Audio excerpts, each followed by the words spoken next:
Hello, I'm Rachel Price and welcome to my podcast, Not Just Making the Tea, a show where we talk about the realities of our career and life choices whilst made at school and college.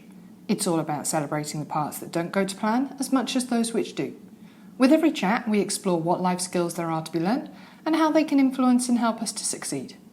This season, the focus is on key skills and the attributes which we all need to be more successful in our everyday lives. I hope that you enjoy listening, find the topics thought-provoking, entertaining, and that they add some positive vibes to your day. So on that note, let's get started with today's topic. 10 things you can do if your confidence needs a major boost. Confidence might sound like some fluffy, idealistic principle that your grandparents might talk about, but in truth, it's the most powerful, tangible thing you can cultivate to achieve the life you want. You might have learned from numerous 90s makeover movies that once you make major changes, then you'll finally feel confident. But in reality, you probably feel that you need the confidence, or more of it, in the first place to make those drastic improvements, whether it comes to your health, career, or relationships. It's not always easy, that's for sure, but it's time to stop waiting for circumstances to change and instead start working on boosting your confidence. The changes you want to make in your life will happen as a byproduct of increasing confidence. So here's my recommendations. 10 real ways to love yourself like Beyonce and boost your confidence so that you will achieve your best life. Number 1. Be brutally honest with yourself. Do you love your job? Do you genuinely enjoy all of your friendships? Are you open about the hobbies that bring you joy? Yes, even the geeky ones. My self-confession here is that I love Lego. Not only will being brutally honest illuminate the areas in your life where you're not true to yourself, but also it will force you to stop trying to fit in. And when you realise what you genuinely love and enjoy, do more of it. You can't be fully confident unless you're openly owning, accepting, and feel confident about who you are. That also means knowing your strengths and accepting whatever you previously deemed as a weakness. You've seen that famous quote by Einstein, on inspirational cards and quoted in so many speeches. Everybody is a genius, but if you judge a fish by its ability to climb a tree, it will live its whole life believing it is stupid. Remember this lesson when you're picking at your weaknesses. If you're shy in a large group, don't sit around wishing that you were more outgoing. Instead, appreciate that you're really charismatic on one-on-one situations. Keep track of the hobbies, peoples, and activities that make you feel like you're true to yourself, and then seek out more of that time. Number 2, use visualization. Before big presentations or important meetings, we often focus on the worst case scenarios. The I forgot the entire presentation or what if they don't like me kind of scenarios. Instead, visualize yourself acing the presentation or enjoying the meeting as the best version of yourself. If you're not sure what your best self looks like, think about how you act in your most comfortable relationships and situations. Are you goofy, enthusiastic, kind, or thoughtful? What memory do you have where you felt good about yourself? Visualize showing up as that person and then having the best case outcome. You'll not only feel more confident going into an uncomfortable situation, but you're more likely to achieve your best self. Number 3. Practice empathy and positivity. We've already established that confidence requires a change in internal mindset, not a change in outside validation. But if changing your mindset was as easy as flipping a switch, we'd all be confident. So the key to self-confidence is what? Well, my answer is empathy and positivity. Just like happiness, empathy and positivity are skills, not circumstances. When you practice these skills on other people and situations, you'll start to feel more empathy and positive to yourself too.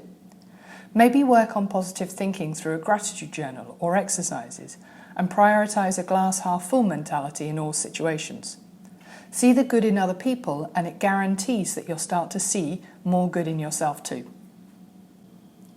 Number 4, accept compliments. We need to agree here and now to stop downplaying it when we receive compliments. Especially as women, we're taught that it's not polite and often to our own expense. However, it's not true that putting ourselves down makes other people feel more confident. In fact, typically it's the opposite. It makes people feel more uncomfortable. It's bad-mannered, and not to mention it's hurting our confidence. When a co-worker tells you that you've nailed the presentation, don't respond with, "I couldn't have done it without my team," or "Really? I messed up the whole second half." Say "Thank you so very much. I worked really hard and I'm excited about how it turned out." Then you can add the part that you couldn't have done it without the team. Likewise, when a friend compliments your hair, don't say, "Oh, I have such frizzy hair. I spent 45 minutes trying to get it to lay straight."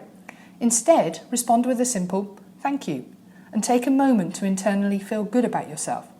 If just saying thank you feels uncomfortable, feel free to give a compliment in return, but stop downplaying the compliments that you receive. Number 5, be smart about social media. It's no secret that social media is a common confidence suck. Being constantly bombarded by the pretty filtered versions of hundreds or thousands of other people's lives is not exactly the best recipe to feel good about our own. We know that we only put out there our very best pictures and selfies that we're happy for the world to see, whilst keeping real life, such as messy kitchens, tears and bad hair or skin days, offline. But somewhere, it doesn't always register with us that other people are doing the same. It's time to do yourself a favour and mute or unfollow everyone on Instagram except for a select few accounts that bring you inspiration, motivation and happiness whenever you click through their feed or stories. Number 6, change the words that follow "I am." Personally, my identity has been defined as a chef or a teacher my whole life. For 30 plus years, I put myself into the categories of I'm a chef or I'm a teacher, and I'm creative and organised. But because of that identity, I always said, I'm also not so good at business, or I'm not a maths person. I always took on the creative and free-spirited type of personality and didn't feel confident in any skills related to business startups or business finance. But when I finally became a grown-up, only just a few years ago, but it depends upon who you ask, I was completely over feeling that I wasn't any good with technology and that teaching and creativity was all that I had to offer the world. I started telling myself, I'm a businesswoman and I'm smart with technology. It gave me the confidence to take the step to setting up my own website and starting my own business. The lesson here? Think about what stories you've been telling yourself about who you are and then replace the words that follow "I am." Have you been telling yourself, I'm awkward, I'm shy, I'm ugly, I'm not good enough? Change the words after "I am" to anything you want it to be, and eventually you'll start to believe it. Fake it till you make it, as you know. Number 7, get outside of yourself. We can all be a bit self-centered at times. As humans, we generally see reality through our own perspectives, and therefore everything centers around the way that we experience it. When you're feeling a lack of self-confidence, it can be tempting to wallow in your feelings or vent negatively to your friends. While you should lean on people who make you feel better, make sure to get outside of yourself too. Ask other people questions more than you talk about yourself, and then remember to actively listen. Not only will focusing on other people make you feel better about yourself, because nothing is more powerful than listening to or helping others, but you'll soon realise that other people often don't think about you in the way that you think they do. Other people are often too caught up in their own problems to realise that you're feeling a little awkward or feeling because of the big spot on your chin. One of the most important life hacks that I've ever learned is that you'll stop feeling self-conscious the minute you turn your attention to really listening to or helping someone else. Number 8, do more things that make you uncomfortable. Stepping outside of your comfort zone is, yep, you've guessed it, uncomfortable. But it can also make a huge difference in how you feel about yourself. How about trying something new that scares you just a little bit? Whether it's cooking a new type of food, attending a different workout class, or networking with people you're typically too shy to reach out to. And the good news is that you don't have to be good at whatever new thing you're doing in order to boost your self-esteem and confidence. In fact, truthfully, to start with, you probably won't be good.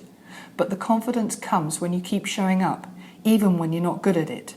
It will teach you to feel more comfortable in uncomfortable situations and feel accomplished in trying something new. Number 9, keep your promises to yourself. We have this idea that confidence has to mean thinking highly of ourselves, but this is not always necessarily the case. To break it down, confidence is actually a combination of both self-esteem and self-belief.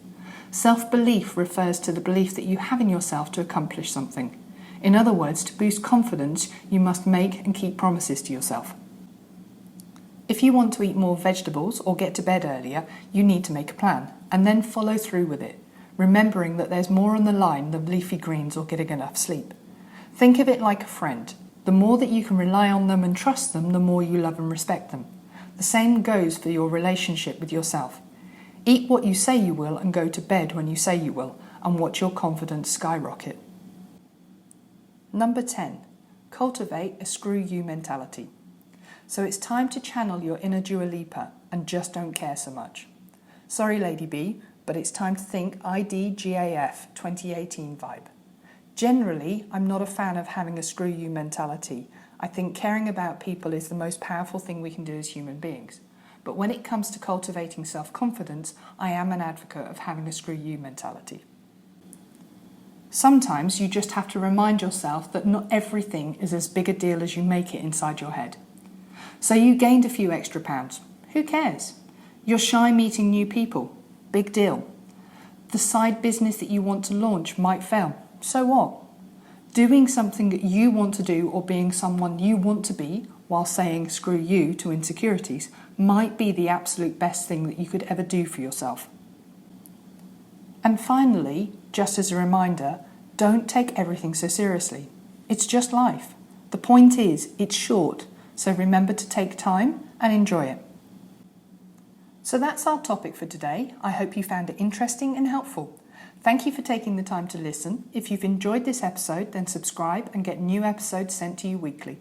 You can do that for free via Apple Podcast, Spotify, Google Podcast and more.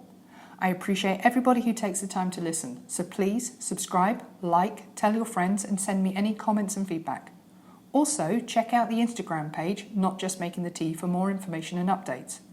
For activities and resources, check out the Learning Hub on educationyala.com and subscribe. Thank you once again, keep safe, chat soon. Have a great day.